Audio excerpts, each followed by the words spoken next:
Nah, terpaksa kita lanjut saja ke bagian yang sifatnya teknis. Teknis. Apa nama? Teknis. Bukan, saya mau bilang bukan sari buah, aneka sari lah. Intisari. Bukan tempat beli itu nasi. Oke. Kami mulai dengan omong-omong. Ini yang saya diminta sampaikan omong-omong. Kami ada 2 orang anak. Anak pertama laki, anak kedua kami jarakkan, bisa diatur kan? Kita ada keluarga berencana alamiah sehingga anak kedua lahir hampir 5 tahun setelah yang pertama, 4 tahun 5 bulan. Nah, dengan maksud yang pertama akan melatih, membimbing dan mencintai adiknya. Dan mohon maaf kepada Pastor Ellen ya. Berapa anak Pastor Ellen kita? 7. Aman. Oh ada, beliau ada. Ampun. Saya kira beliau tak ada, saya mau tepuk dada. Bisa, beliau ada. Dulu kata beliau begini. Itu benar. Tapi dulu saya belum kenal Pastor Ellen.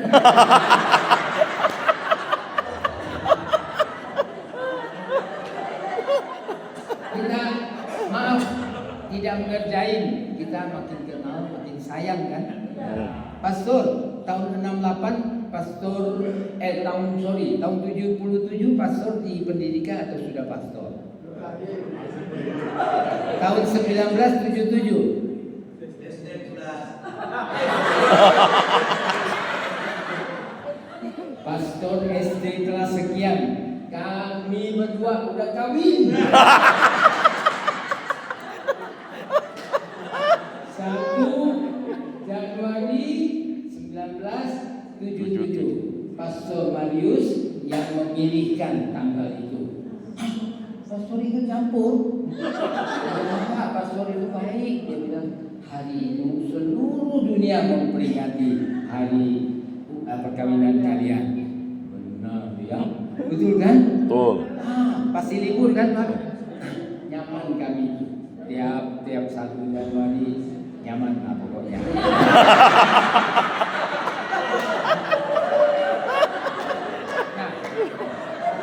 Nah, kita ada persetujuan karena kami dulu walaupun belum ada yang namanya KPP, kami bersyukur Suster Catherine tapi orang Filipina. Suster mengajak kami ikut pertemuan Pak Sutri yang dia kenal. Kami belum Pak Sutri, sudah dia ajak kami ikut. Nah, di situ kami diajari segala hal mengenai khusus kayak persiapan perkawinan lah. Nah, kami mau pendekkan cerita, anak kan perlu dibimbing. Nah, kami lakukan seperti yang tadi itu. Tapi harus konkret ya, Ibu mau mulai silakan. Supaya aku tak ngomong sendiri capek.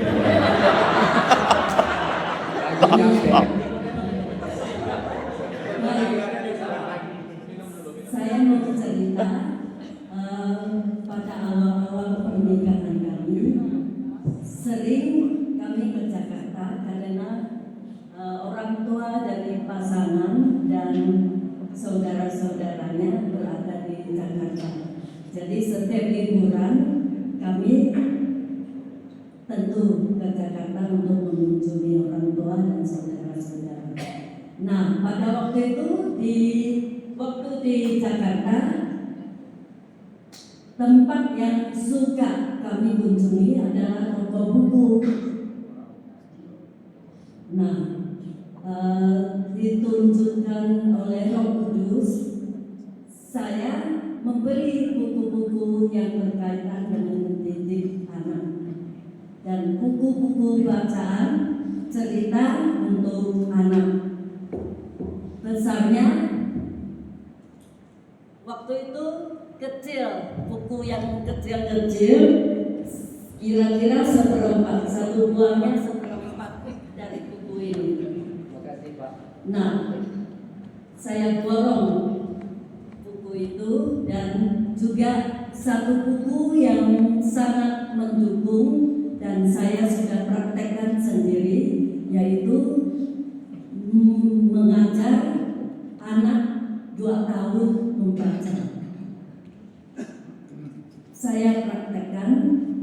dan perlu kebuletan yang memang segala yang diperlukan harus disiapkan, tidak bisa dibeli, yaitu dengan membuat kata-kata dimulai dengan kata yang berada di lingkungan anak usia sekitar 2 tahun ya. Jadi masih sangat verbal ya. Jadi sebagai contoh membuat kata papa, kata mama. Awal yang pertama adalah mama, egois ya. Mama dengan ukuran dari kertas manila berukuran 20 kali 60. Nah, dengan huruf balok yang besar harus ditulis sendiri. Kalau dibeli ya tidak ada. Maka harus secara ulet disiapkan sendiri mama. Nah, setelah anak mengenal mama, diperlihatkan tanpa menguji, tanpa suruh dia baca. Pokoknya tunjukkan bapak yang mempraktikkan. Oke. Ditunjukkan ya. Berarti bukan saya, kami. Jadi ukuran kertas itu 60, bahkan panjang, ke bawahnya 20. saya mau mengatakan begini. Lalu MA huruf balok merah warnanya. Tunjukkan ke anak tanpa minta dia baca. Tunjukkan saja. Dia lagi main-main, dia panggil namanya Victor, nama anak saya itu pikiran kotor.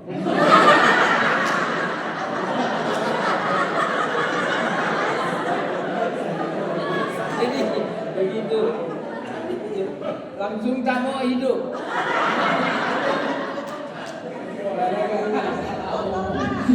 Oke, jadi tunjukkan saja mama.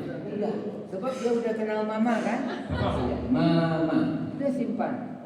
Nah, nanti entah sore entah apa, bukan mama. Kita yang bilang mama. Terus satu orang, saya dan ibu kerjasama. Kan dia besar, harus satu orang menunjuk mama. Jangan dia baca jadi amam. Mama, harus begitu.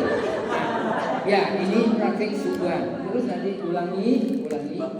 Suatu saat takjub kita. Begitu kita buka, dia yang bilang mama, masuk. Kalau udah masuk, ganti. Sudah siap tulisan kedua. Apa? Yang konkret dan dia tahu. Dia tahu mama, tahu papa kan? Kalau tak ada kakek, jangan tulis kakek. Kalau di rumah tak ada nenek, susah. Kalau ada burung.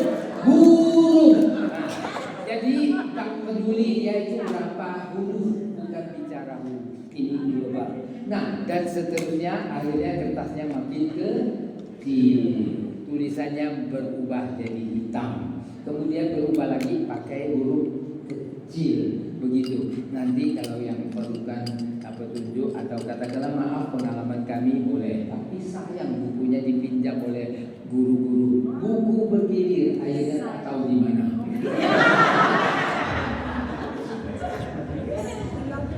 Terus buku-buku cerita yang kecil tadi didongengkan, ditunjukkan kepada anak sambil melihat gambar-gambar yang ada dalam buku. Itu dilakukan pada malam hari sebelum anak itu tidur. Jadi acaranya banyak menjelang tidur ya. Harus disikapkan gigi dulu. Anak masih kecil kan belum bisa sikat gigi sendiri.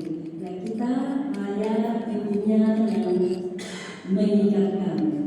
Baring di paha kita dan kita sikatkan giginya. Selesai sikat gigi, doa malam dengan doa yang sederhana, dengan bahasa, dengan kata-kata anak-anak, yaitu Tuhan yang Pasal baik. video je lah. Ya. Terima kasih atas rahmatmu sepanjang hari ini. Saya sudah mau tidur, lindungi saya, jauhkan dari mimpi yang jahat, sehingga besok pagi saya boleh bangun kembali dengan bahasa yang sederhana, bahasa anak. Itulah penanaman iman kepada anak dari kecil. Ya. Nah, setelah berdoa masih acara berikut yaitu cerita. Nah, cerita sampai suatu saat dia minta cerita yang dikarang Papa. Jadi tak usah lihat buku cerita yang dikarang oleh Papa saja. Baik, saya lanjutkan sedikit saja. Bahasa Teochew, cucu, pohu, papa, mama, pohu, ayah, alek, memang dia akai, amin. Itu doanya, hafal anakku. Saya pun masih hafal. Cucu itu ya Tuhan, pohu, papa, mama itu peliharalah papa dan mama, pohu, ayah itu pikiran kotor tadi, dan adiknya Maria Lestari. Nah, Udah saya apalagi matikan. memang dia jangan mimpi yang jahat-jahat. Nah, di dunia kami, amin. Amin itu amin tetanggaku. Kacau.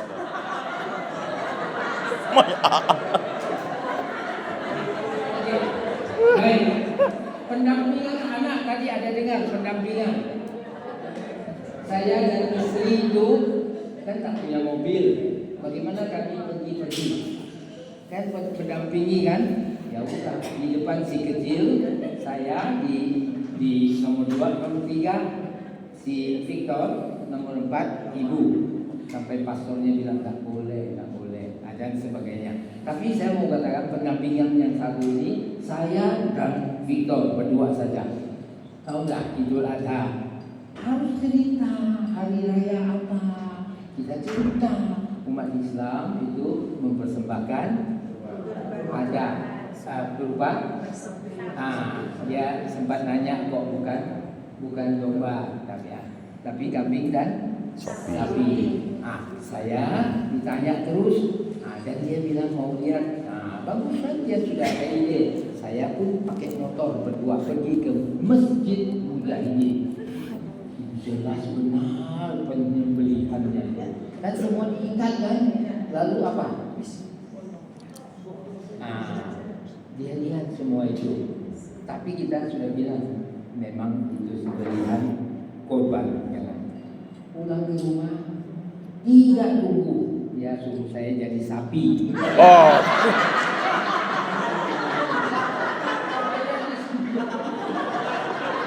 Saya diikat. Benar. Kalau saya bohong, bukan dia yang tahu saja, istriku, Tuhan Yesus. Ini tahuan serius loh. Saya jadi sapi. Dan itu main peran tadi. Peran kita perlu.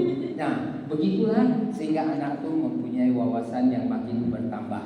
Di sekolah bukan sayang sih, senang kami bahwa dia di SD itu, saya kepala SD, ibu bersama saya udah bukan pacar lagi, Pak. Udah istriku, Pak. Waktu itu anak di SD, saya masih di SD ya. Nah, pembinaannya seperti selama ini kami lakukan, saya dan ibu kemana bawa pendampingan tadi kan, jangan tinggalkan pada yang asuh. Nanti dia tidur pun lebih suka sama babysitter daripada mama kan, sebab babysitter bisa buat cerita mama itu bilang, wah nanti kau besar baca sendiri, dan takkan katanya. Nah, jadi bagaimana? Waktu itu kami bawalah malam minggu tuh, rumah kami itu kantor SD sebelahnya. Jadi meja kerja buka pintu itu ruang tamu rumah dan kamar dekat ke rumah kami kecil. Sekarang yang tempat parkir sepeda motor di Gembala Baik itu rumah kami. Salah satu itu 2 rumah, satu kami, satunya di Koster gitu. Nah, jadi apa mau saya cerita? Dan malam minggu bukan pergi kemana-mana, ke gereja, latihan pol. Jadi anak ikut Latengkur. Tapi mana bisa dia nyanyi, ya kan? Yang dibawanya apa? Buku gambar. Ada yang mewarnai, ada pusat gambar. Pokoknya berdua mereka. Tempat kita nginjakkan kaki itu dia duduk, tempat kita taruh pantat dia jadikan meja. Kan kecil kan? Kami Latengkur yang bisa bertahan. Ala bisa karena Biasa. udah sampai akhirnya saya bisa nyanyinya di tenor. Belum. Saya terpaksa ambil bass sebab dia suara anak belum akil balik, dia tenoran. Kemudian alto si Maria Lestari ibu di sopran. Begitu kami berempat SATB. Terus Latengkur. Nah, anak pun ikut lomba. Ada dulu P4 tuh ada lomba nyanyi, anak juga ikut. Nah, lomba matematika juga ikut, diberi kesempatan. Alhasil, ini yang saya takut. Kalau saya cerita bukan untuk kebanggaan diri, tapi untuk mohon kita teruskan pada orang lain. Kalau kita berbuat, nanti kita yang mendapatkan hasil. Kita menanam, kita yang menuaikan. Itu Natalia dan masih ada beberapa murid saya, pasti dia masih ingat. Anak kami itu waktu di SD sampailah dia berlatih-latih, akhirnya juara pertama nasional main suling SD. Ada dia punya apa? Kalau bukan tak percaya, kalau singgah ke rumah boleh lihat trofinya. Lalu dia kelas 5, yang kelas adiknya naik kelas 4 juara nasional main gitar. Gitarnya kecil punya, karena masih kecil badannya kan. Tapi itulah dua orang. Itu tidak pernah mereka banggakan dirinya seperti itu, kami pun tidak. Maksudnya seperti itu. Nah, di sekolah, maaf lagi, sekali lagi ini adalah motivasi untuk kita, untuk cucu kita barangkali, dan untuk umat setempat. Ya, dia juga di kelas juara, lalu di paralel juara umum, kemudian tamat dari SD juga juara umum pertama. Tentu jangan bicara lain yang negatif ya. Masuk ke SMP, kepala sekolahnya sudah orang lain, masih juara juga. Barulah anak kami pulang ke rumah cerita, Papa, Mama, teman saya yang sama-sama di SD sekarang sama-sama di SMP, namanya pun kami masih ingat, Chandra, tinggal di Jalan Setiabudi, teman baik anakku. Dia bilang, aku pikir Papa, Mama kamu bahasa Tiongkok pangleitnya. Jadi kamu di nomor dijadikan juara 1. Ternyata sekarang kepala sekolah bukan kami, tapi masih juara. Itu maksudnya. Sehingga dia merasa syukur. Cerita ini untuk dibekalkan pada kalian, cerita bagaimana perjuangan tidak sia-sia Tuhan menyertai kita. Akhirnya kami tak mampu sekolah anak ke luar negeri ya. Sudah daftar di IPB, sudah diterima, sudah pergi dan sudah ikut yang dulunya PRAM ataupun PMDK. P4, tapi ada namanya OPSPEC yang orientasi pengenalan studi kampus ya. Nah, tapi karena dipanggil tes oleh pihak Nanyang Technological University, anak kami harus izin. Tapi tak boleh bilang pulang. Nah, syukur saudara sepupu dari anak saya, jadi keponakan dari anak bibi, sekolah di sana sudah atasan, jadi mentor pendamping anak saya. Jadi nanti saya laporkan kamu, ya apa boleh buat lah. Ada halangan lain lah. Pokoknya nggak boleh bilang tes. Nggak tahu dia bilang apa. Lalu tes di Jakarta, singkat cerita dia lulus dan sekarang mereka ada di sana. Dan dia juga jadi cikgu sama Pak Guru juga di Singapura. Jadi kami semua Pak Guru, Bu Guru. Saya, Ibu, anak pertama Maria Lestari juga guru. Oke, semua guru. Baik, tingkatkan lagi. Saya loncat-loncat saja ya.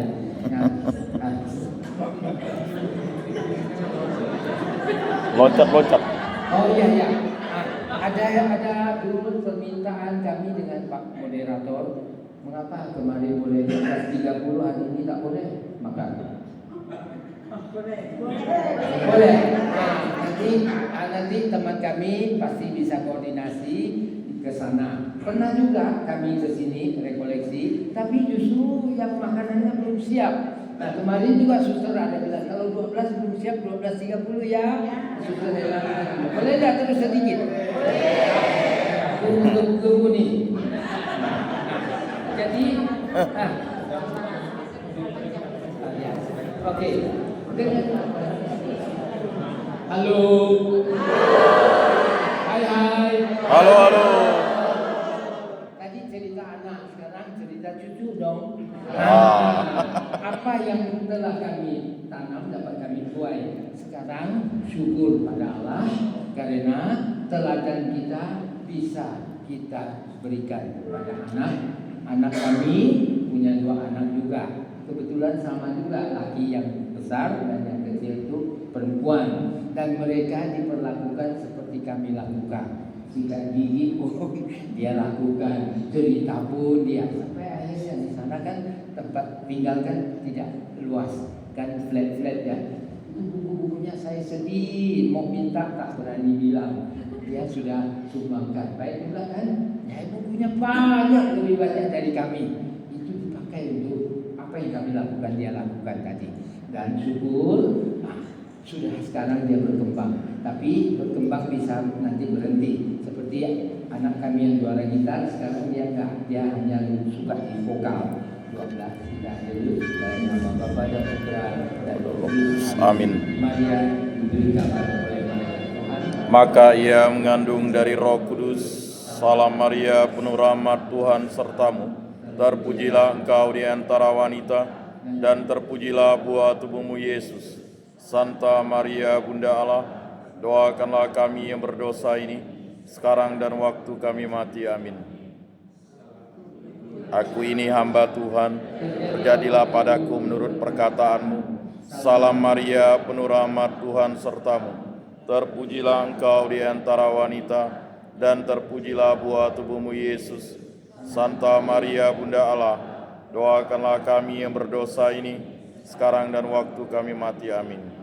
Sabda sudah menjadi daging dan tinggal di antara kita. Salam Maria, penuh rahmat Tuhan sertamu. Terpujilah engkau di antara wanita, dan terpujilah buah tubuhmu Yesus. Santa Maria, Bunda Allah, doakanlah kami yang berdosa ini, sekarang dan waktu kami mati. Amin. Supaya pantaslah kami menikmati janji Kristus. Ya Tuhan, karena kabar malaikat kami mengetahui bahwa Yesus Kristus Putramu menjadi manusia.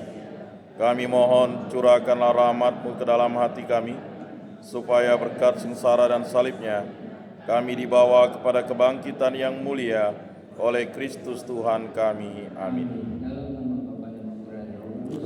Amin. Kita sepakat dulu jam ini terlalu cepat. Jadi kalau 12.35 berarti 12.30 loh. Ya. Oke, baik. Demikianlah tentang pengalaman kami. Masih banyak yang kami loncati, tapi apa boleh buat. Jadi yang berguna silakan diteruskan kepada umat setempat. Yang tidak berguna saya katakan tadi adalah keegoisan dan kekurangan kami. Sekarang saya memenuhi permintaan dari moderator yang saya kasihi, yang tidak luka batin banyak. Baik, jadi begini, KPP kan kepanjangannya kursus Persiapan perkawinan.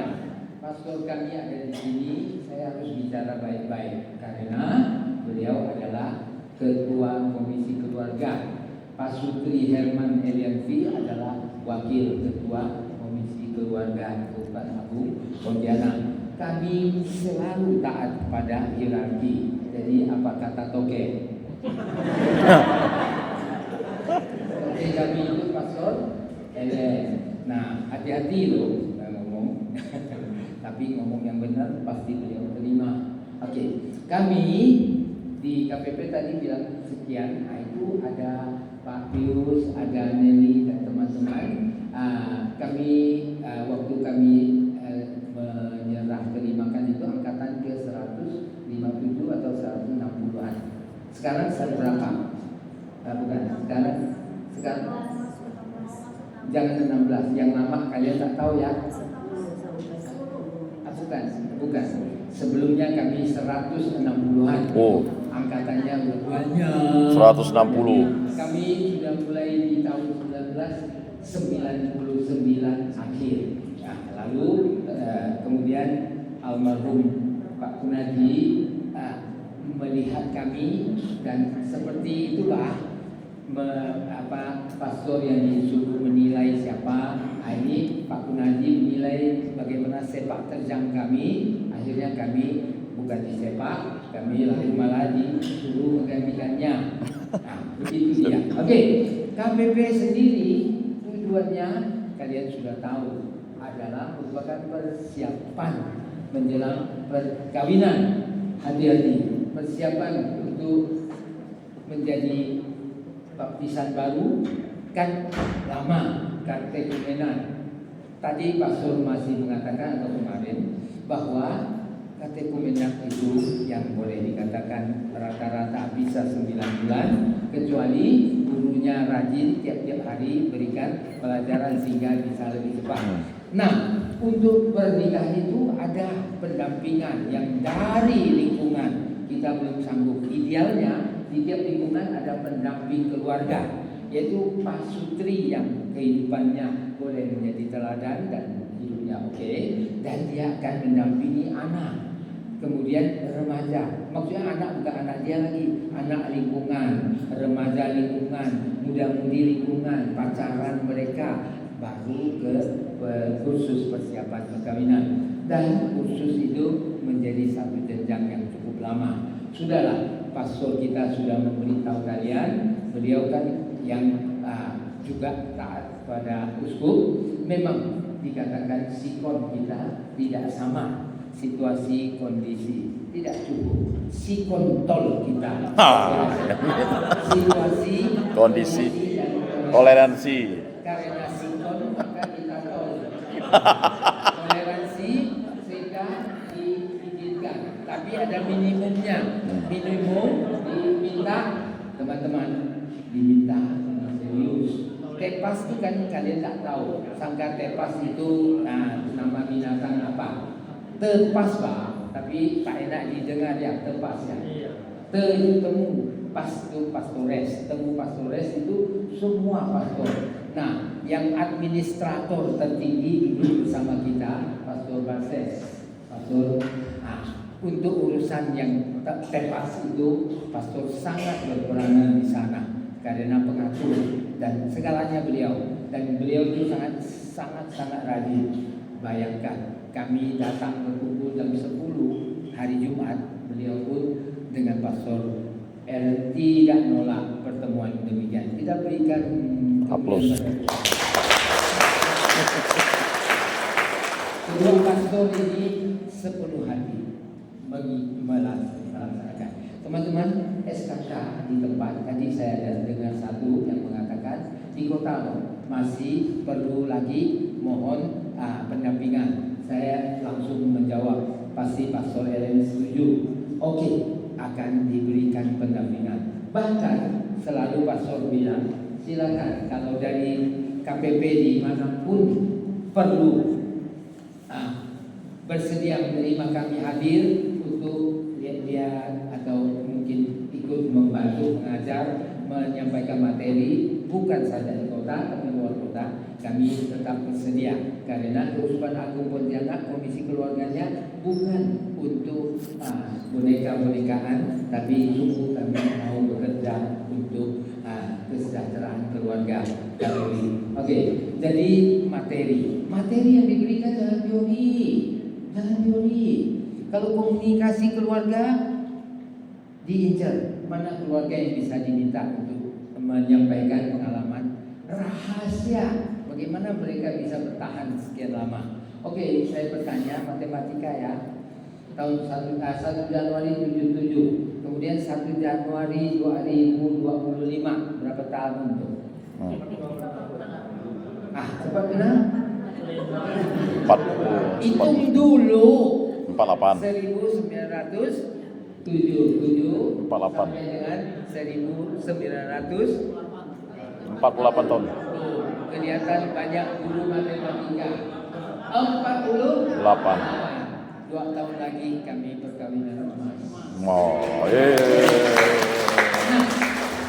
lalu teman-teman, siapa saja yang diantara kalian di umat di sana diajak pasti tolak, kan? Tapi datangi lagi, minta dan mintalah maka kamu itu kita. Tapi kita jangan kosong, berikan pembekalan sekedarnya yang kita sanggup sampaikan. Kamu tidak apa-apa kok, kamu cuma cerita dulu pacaran gimana, misalnya gimana. Nah, judulnya ajak komunikasi keluarga kan? Komunikasi yang hubungan. Telekomunikasi adalah komunikasi yang bertele-tele, yang jauh bang, yang bertele-tele. Itu saja. Jadi ceritakan bagaimana relasimu, bagaimana komunikasi satu sama lain, bagaimana sih, ada enggak pertengkaran? Oh ada. Pertengkaran dalam arti yang lebih sempit kan, namanya beda pendapat kan? Nah boleh beda, tapi ada yang karakternya beda. Ada yang karakter positif, ada yang karakternya negatif. Nah karakter positif itu apa? Karakter positif itu karakter yang memiliki sifat-sifat jujur, simpatik, empati, disiplin. Bayangkan kalau istri mengatakan sesuatu, kita terus tapi nggak terjadi komunikasi, nggak pakai tapai. Jadi kita harus berempati. Kalau dia bilang Pak, panggilnya Pak, dulu panggilnya Mannya. Man itu Herman, Nya itu apa? Bang Man. Mannya. Panggilan bahasa Teochew. Kami orang Teochew kan, dia Mannya. Iya. Bergetar.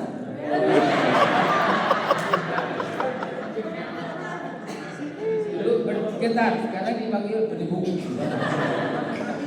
Salah apa dipanggil? Oh, tahu nggak? Ada apa-apa. Jadi, bagaimana tadi karakter positif kita dengan pasangan jujur. Nah, ini yang kita ceritakan. Kami cerita itu.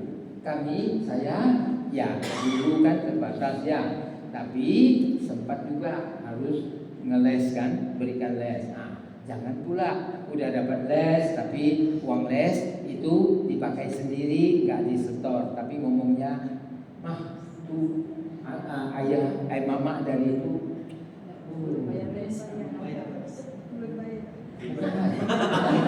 Katanya itu bang bohang ceng katanya. Bohang ceng itu artinya lagi tak baik ekonomi, jadi terpengaruh sampai ke menurut saya. Padahal enggak diberi lebih, tapi saya rakus, saya serakah. Tapi untung ibu tidak doa rakah. Jadi ibu ini orangnya percaya, tidak pernah bilang gitu aja ibu tuh. Nah, saya ngomong banyak, ibu ngomong sedikit. Terbalik dari penelitian, katanya perempuan banyak ngomong, laki sedikit.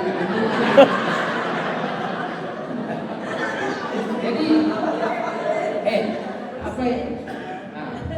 Harus seimbang. Satu ngomong, satu dengar. Karena saya ngomong-ngomong, ibu dengar. Saya ngomong-ngomong, dengar. Ngomong-ngomong, tetap dengar. Jadi aman kan di rumah. Kalau tapi-tapian, nggak aman. Jadi terjadilah minggu depan ambil rapor. Wah, anak itu rankingnya naik pesat. Bangga gurunya. Apa kata orang tua? Berhubung anak saya sudah bagus nilainya, bulan depan tak usah datang ya. Kau bohong kan? Karakter saya ini bukan saya pura-pura. Saya tidak begitu, tapi saya boleh cerita seolah-olah saya begitu. Itulah karakter yang tak baik. Tidak jujur, tak baik. Tidak empati. Harus empati. Kalau istri cerita jatuh sakit, jangan saya bilang sikit-sikit ngeluh. Dulu kalau sedikit tersandung kerikil, sayang. Sekarang sepoyongan saja. Nah itu udah tahu. Matamu kemana? Itu memperuncing batu luncinganmu. Baik, karakter negatif itu berbohong tadi. Kalau aku punya karakter itu, lalu aku egois, makan mie tiaw tak mau pulang.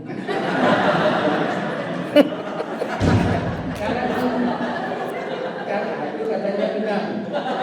Itu cicak besar. Lalu tidak disiplin, itu negatif. Nah sekarang omong punya omong, karakter itu apa?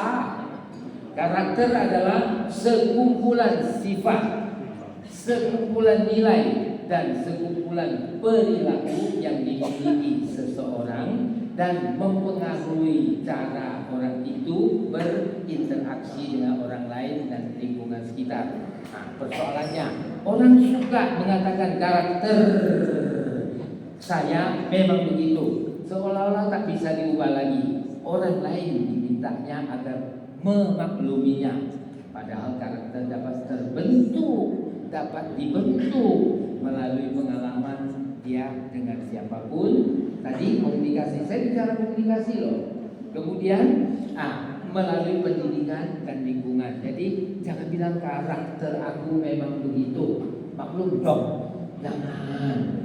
Karakter yang negatif ubah, bisa. Ketua Dewan Paroki pun bisa berubah. Siapa ketua umum Dewan Paroki? Pastor.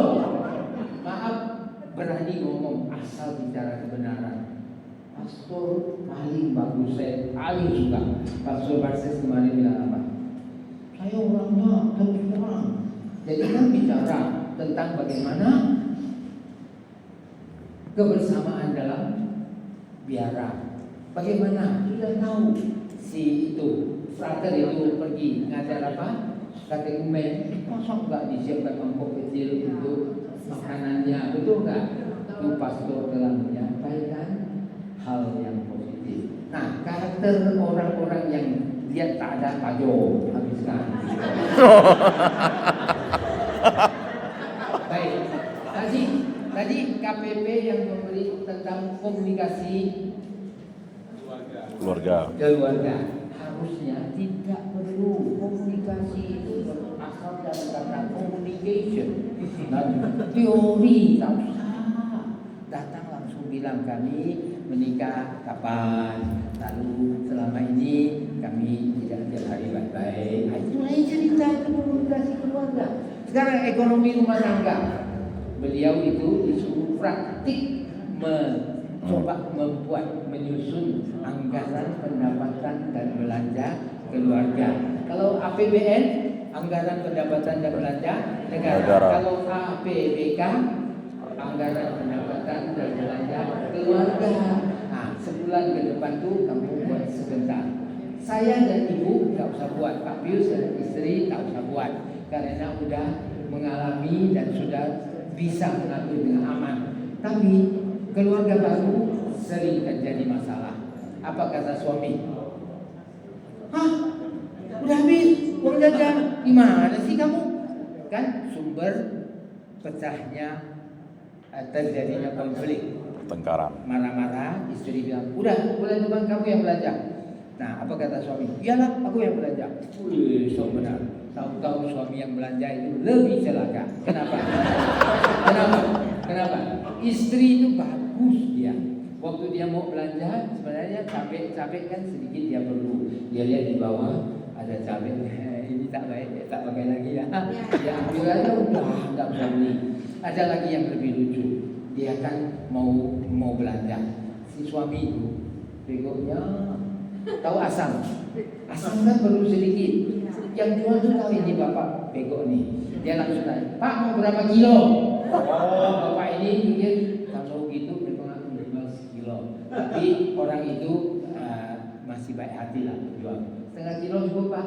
Ya cukup. Dia senang dalam hati. Padahal saya gengsi mau beli sekilo. Dia nawari saya beli setengah kilo. Sampai di rumah istrinya diam, karena mau supaya cepat habis uang suami kan uang belanja.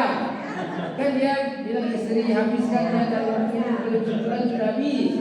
Dia mau biar berapa hari habis. Lalu beli apa-apa pakai duit. Kalau istri enggak, pakai tengok-tengok. Senyum-senyum sama penjual. Kenapa? Dia lihat timun yang pecah. Ini tidak pakai lagi ya. Sampai di rumah yang